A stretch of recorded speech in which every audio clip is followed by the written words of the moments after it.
السلام علیکم، ڈاکٹر دانش real focus کے ساتھ حاضر ہے۔ ناظرین، ملک کو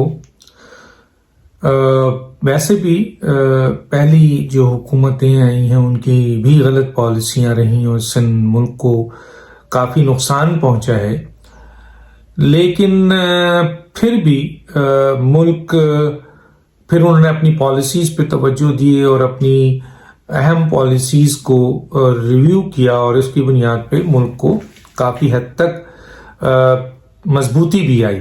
لیکن گزشتہ 3.5 سال میں جس کے بارے میں سب کی رائے یہی ہے، لانے والوں کی بھی رائے یہی ہے، آبجیکشن کرنے والوں کی بھی رائے یہی ہے، ان کو ووٹ دینے والوں کی بھی رائے یہی ہے، اور ان سے اختلاف رکھنے والے اور ان کی حمایت کرنے والوں کی بھی رائے یہی اب ہے کہ یہ ایک نااہل حکومت ہے، ایک نااہل، ناکام، نالائق حکومت ہے جو جھوٹ پر مبنی ہے۔ جب ملک کا وزیر اعظم عوام سے خطاب کرتے ہوئے، پارلیمنٹ میں خطاب کرتے ہوئے عوامی نمائندوں سے جھوٹ بول رہا ہو، اور بہت بڑے بڑے جھوٹ ہیں۔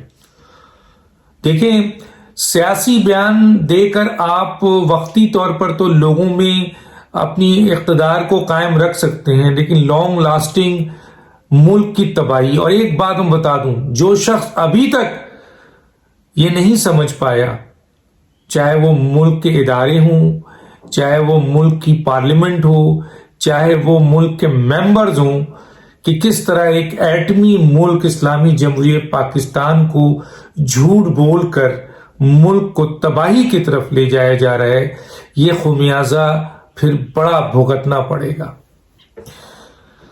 ابھی آپ دیکھیے کہ $1 ارب IMF کی اس جگہ پہ آپ نے پہنچا دیا پاکستان کو کہ $1 ارب آپ نے پاکستان نے IMF سے قرضہ لینا ہے، اور جس کی منظوری ہو گئی ہے، جس کے لیے آپ کو سعودی عرب سے ایگریمنٹ کرنا پڑا، اور وہ ایگریمنٹ جس میں آپ نے اپنی قومی سلامتی کا سودا کیا ایک طرف وہاں، دوسری طرف آپ نے اسٹیٹ بینک آف پاکستان کا سودا کیا، جو کہ قائد اعظم کے بقول پاکستان کی ریاست کا، سالمیت کا ایک بہت اہم قومی ادارہ ہے، اس کا سودا کر دیا۔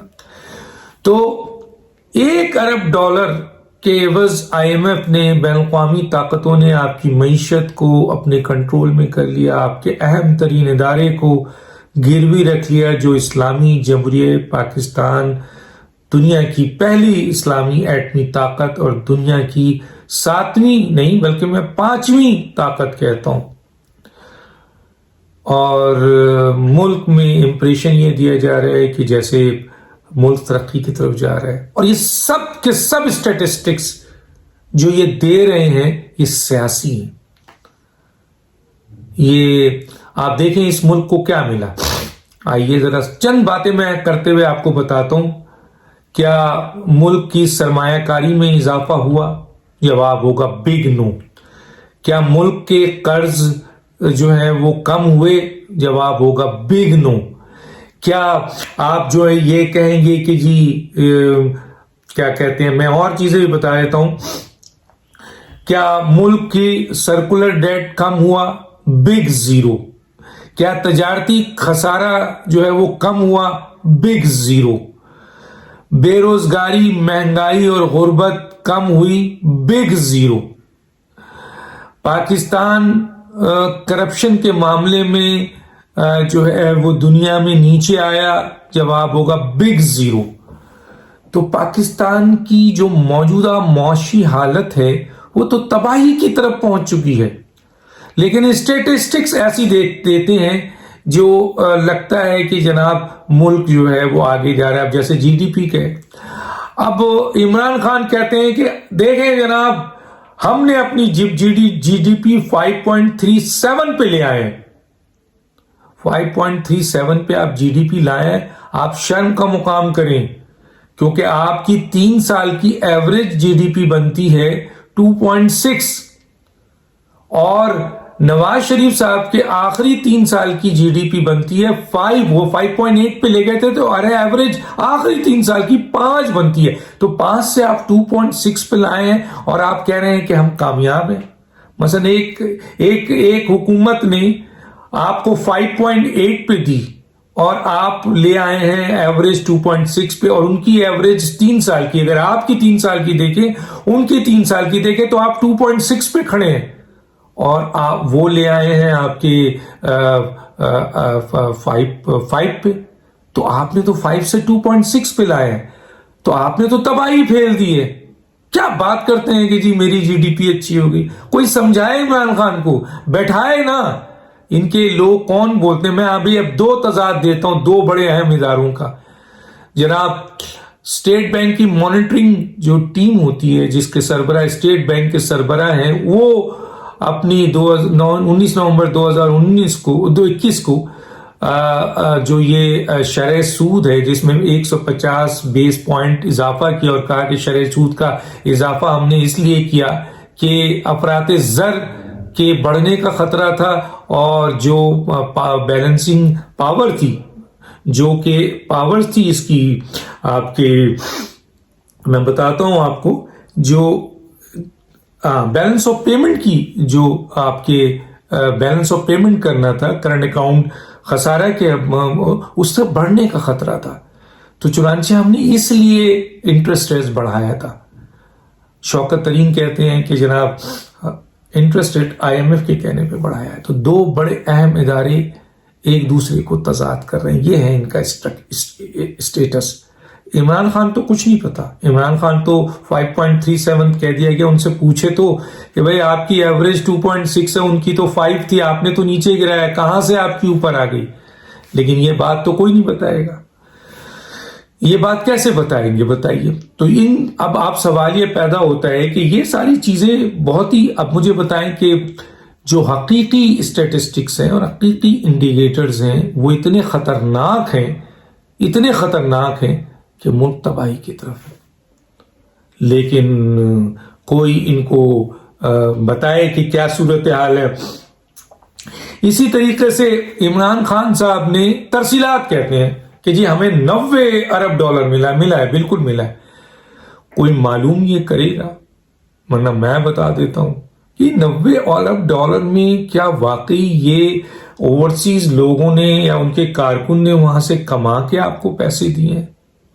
نہیں، ان میں وہ منی، بلیک منی ہے جو یہاں سے کیپٹل فلائٹ ہوئی، جو یہاں سے ہنڈی کے ذریعے باہر گئی، اور پھر وہاں سے یہ پیسے پاکستان آ رہے ہیں جو ترسیلات کی صورت میں۔ کارکنوں کے پاس اتنے پیسے کہاں ہوتے ہیں؟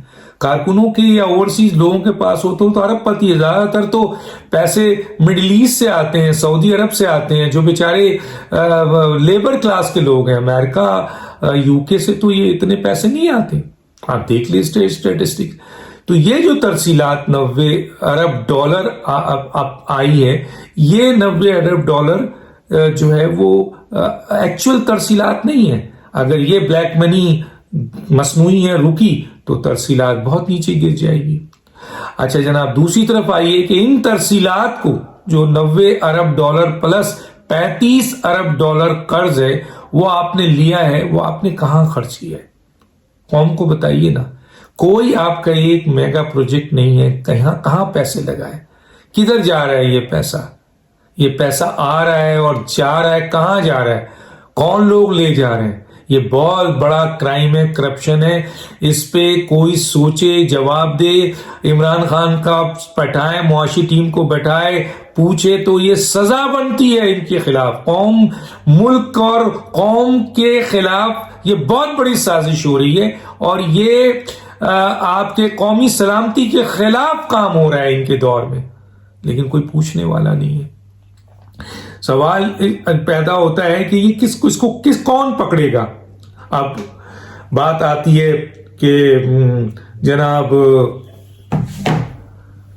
گورننس کے معاملات دیکھ لیں، حکومت کے معاملات دیکھ لیں، انصاف اور عدل کے معاملات دیکھ لیں، صرف عمران خان کا فوکس ہے نواز شریف، اس کو سزا ہونی چاہیے، اس کی تاحیات نااہلی کے اوپر پٹیشن کیوں داخل کر دیا گیا, اس کی میڈیکل رپورٹس ایسی ہے, اس کو جیل میں کیوں نہیں, شہباز شریف جیل میں کیوں نہیں, مریم نواز صاحبہ کو جو ہے وہ سزا ہونی چاہیے, ان کو وہ بری کیوں ہو رہی ہیں, ان کے بری ہونے کے انفارمیشن کیسے آ رہی ہے, 3.5-4 سال میں پی ایم ایل این کے لوگوں کو جیلوں میں بھر کر ان کو سزا دلوایا کیوں نہیں گیا ہے. تو یہ صورتحال ہے, یہ ان کی ساری توجہ اس میں ہے.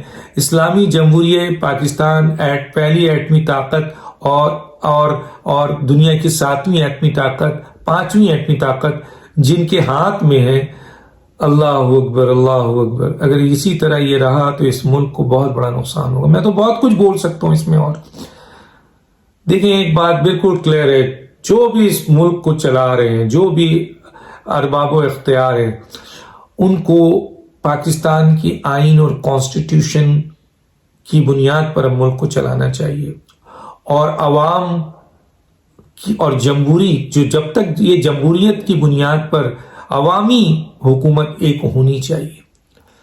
دے دیں آپ جو عوام جس کو حکومت کہتی ہے, اور ان کو حکومت کرنے دیں.